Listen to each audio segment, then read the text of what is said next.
हरे कृष्णा। श्रीमद् भगवद गीता यथारूप अध्याय 3 श्लोक संख्या 20। कर्मणेव हि संसिद्धिम् आस्ति तजनकादय लोकसंग्रहम् एवापि संपश्यन् कर्तुमर्हसि। जनक जैसे राजाओं ने केवल नियत कर्मों को करने से ही सिद्धि प्राप्त की,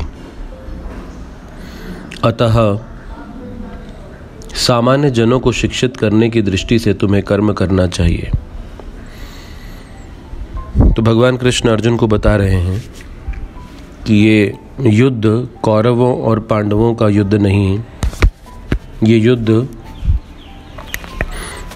भविष्य में आने वाली सभी पीढ़ियों के लिए उदाहरण है। इस युद्ध से, पांडवों के आचरण से, व्यवहार से पूरा विश्व सीखेगा और भगवान कृष्ण इसकी एक बृहत दृष्टिकोण प्रस्तुत कर रहे हैं। कर्मणेव हि संसिद्धिम्, अगर तुम युद्ध करोगे मेरे अनुसार तो क्या प्राप्त करोगे? संसिद्धिम्, यानी हम सब अगर अपने कर्तव्यों को करेंगे तो हम संसिद्धिम्, पूर्णता प्राप्त करेंगे। हर व्यक्ति अपने जीवन में पूर्ण बनने के प्रयास में लगा है।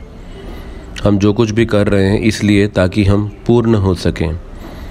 अपूर्णता का अनुभव करते हैं, इसलिए अनेक प्रकार के कर्मों में अपने आप को लगाए रखते हैं। अगर पूर्णता का अनुभव करते होते तो फिर इतनी भागदौड़, परिश्रम, अनेक प्रकार के कर्मों में क्यों लगते होते? तो ये अपूर्णता के अनुभव का परिणाम है और वो पूर्णता प्राप्त की जा सकती है भगवान के लिए कर्म करने से। कर्मणेव हि संसिद्धिम्, और इसीलिए भगवान यहाँ पर उदाहरण दे रहे हैं कि जनक आदय, कि जनक जैसे महान राजाओं ने भी इसी प्रकार से कर्म किया और पूर्णता को प्राप्त किया। तो इसका अभिप्राय हुआ कि ये जो रास्ता है ये टेस्टेड रास्ता है। इस पे चल के जनक जैसे राजाओं ने भी सिद्धि को प्राप्त किया, तो फिर हम सब भी इस मार्ग पर चलकर सिद्धि को प्राप्त कर सके हैं। तो भगवान अर्जुन को कह रहे हैं, लोक संग्रहम् एवापि, दूसरों को सिखाने के लिए कर्म करना चाहिए। संपश्यन् कर्तुम् अर्हसि, तो एक तरह से जो उदाहरण दिया गया है जनक आदय, तो जनक जैसे राजाओं के पथचनों पे चलते हुए हम सबको अपने आप को इसके साथ जोड़ना है। तो फोकस जो है वो अर्जुन के ऊपर आ गया है और भगवान कह रहे हैं यहाँ हम सबको अपने नियत कर्म करने चाहिए। ये नियत कर्म हमें संसिद्धि दिलाएंगे, पूर्णता, और इस प्रकार से दूसरों के लिए एक उदाहरण स्थापित होता जाएगा। तो नियत कर्म क्या है? तो नियत कर्म जिम्मेदारी से किए जाते हैं। तो जिम्मेदार नियत कर्म है 4 वर्ण और 4 आश्रम के कर्तव्य: ब्राह्मण, क्षत्रिय, वैश्य, शूद्र, ब्रह्मचार्य, गृहस्थ, वानप्रस्थ और सन्यास।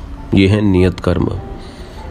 और इन 4 और 4 का जो सम्मेलन है, यानी कि 8 प्रकार का स्तर, वो हमारे कर्तव्य नियत कर्म कहलाते हैं। अगर हम इन 4 वर्ण या 4 आश्रम में से किसी एक वर्ण या किसी एक आश्रम में स्थित नहीं हैं तो ये नियत कर्म नहीं कहलाएगा।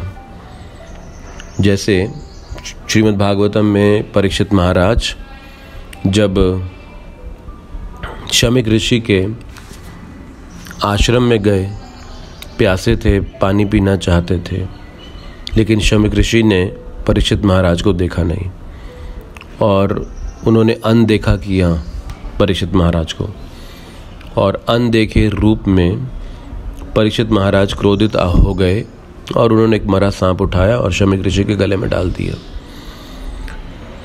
तो जो शमीक ऋषि का पुत्र था श्रृंगी, उसने देखा कि उनके पिता के गले में किसी ने मरा सांप डाला और ये देखकर वो बड़ा क्रोधित हो गया और उसने श्राप दिया, जिसने भी ऐसा किया उसकी 7 दिन 7 रातों में मृत्यु हो जाए। अब ब्राह्मण का कर्तव्य है क्रोधित ना होना, क्षमाशील होना, दयावान होना, लेकिन अपने कर्तव्य नियत कर्म का पालन नहीं किया। और इसीलिए शमीक ऋषि ने श्रृंगी को डांटा, ये तुम अपना कर्तव्य नहीं कर रहे हो। तो इसीलिए हम सब जब नियत कर्म नहीं करते तो परिणाम बड़ा भयानक होता है। और श्रृंगी ने अपने नियत कर्म को नहीं किया, परिणाम भयानक हुआ। ब्राह्मण जाति पे जो उनके शब्दों में बल था वो समाप्त हो गया। यहाँ से ब्राह्मणों के पतन का आरंभ हो गया। परीक्षित महाराज पांडवों के वंशज जो थे और भगवान के प्रिय थे, उनको इतना बड़ा अभिशाप मिला। तो ये नियत कर्म ना करने के कारण उत्पन्न हुई त्रासदी है।